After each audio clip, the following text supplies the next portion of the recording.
इस संबंध में एक विचार और है। आपका ध्यान लगाते समय मन में केवल आप रहें और संसार का कोई विचार बाधा ना डाले। इसका कोई तरीका तो होगा?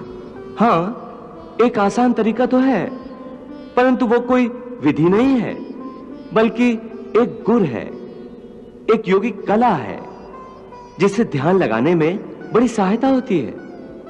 वो आसान तरीका, वो योगिक कला क्या है मधुसूदन? सुनो अर्जुन, संसार के झमेलों से बचने के लिए मनुष्य एकांत में बैठकर मन को प्रभु के ध्यान में लगाए, क्योंकि एकांत में मनुष्य अपने भीतर झांक सकता है। परंतु ध्यान लगाने के लिए अपने अंतर में झांकने की क्या आवश्यकता है? हे अर्जुन, तुम भूल रहे हो कि परमात्मा का अंश अर्थात आत्मा मनुष्य के भीतर ही वास करती है।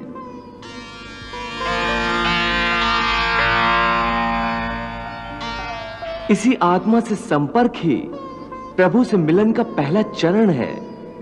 इसलिए हे अर्जुन, जो मुझसे मिलन चाहता है उसे सबसे पहले अपने अंतर में ही झांकना चाहिए।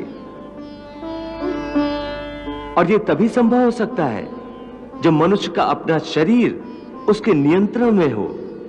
यदि देह काबू में ना हो तो मनुष्य को ध्यान लगाने का उद्देश्य नहीं मिल पाएगा। हे योगेश्वर, ध्यान लगाने का अंतिम उद्देश्य क्या है? ध्यान योग का उद्देश्य परमात्मा से संपर्क करना होता है।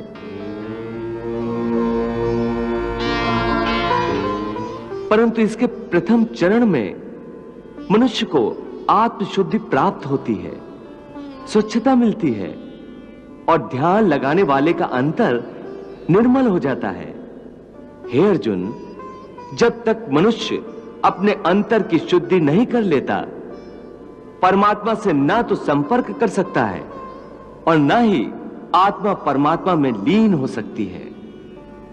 और यह भी समझ लो कि जब ध्यान लगाने का पहला उद्देश्य, क्योंकि अंतर शुद्धि है, इसलिए वो स्थान भी पवित्र होना चाहिए जहां ध्यान लगाया जाता है।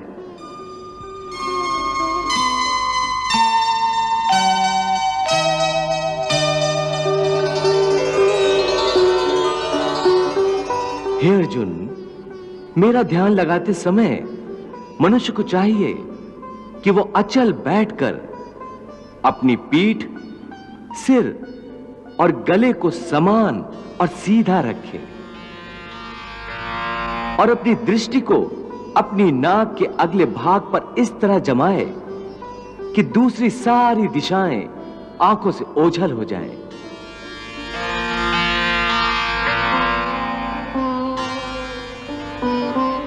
ऐसा करने से अपने आसपास के वातावरण से उसकी इंद्रियों का संपर्क टूट जाएगा और मनुष्य अपने अंतर में मन लगा सकेगा। हे पार्थ, समम काय शिरोग्रीवम धार्यन् न चलन स्थिरा संप्रेक्ष्य नासिकाग्रम स्वम दिशश्चान अवलोकयन्। हे मधुसूदन, यह तो बड़ा ही सहज और अच्छा तरीका है। इस ढंग से तो कोई भी मनुष्य आसानी से ध्यान लगा सकेगा। यह ठीक है अर्जुन, परंतु वो मनुष्य मुझ में ध्यान नहीं लगा सकेगा जिसके जीवन में संतुलन ना हो। ध्यान लगाने में सफलता के लिए मनुष्य को संतुलन का पालन करने वाला होना चाहिए। मेरे भक्त को चाहिए कि वो ना इतना खाए कि यूं लगे जैसे वो केवल खाने के लिए जीता है,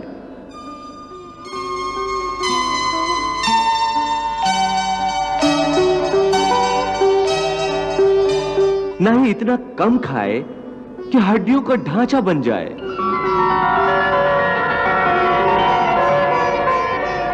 न इतना सोए कि दिन को भी रात समझे, न इतना कम सोए कि रात को भी रात न समझे।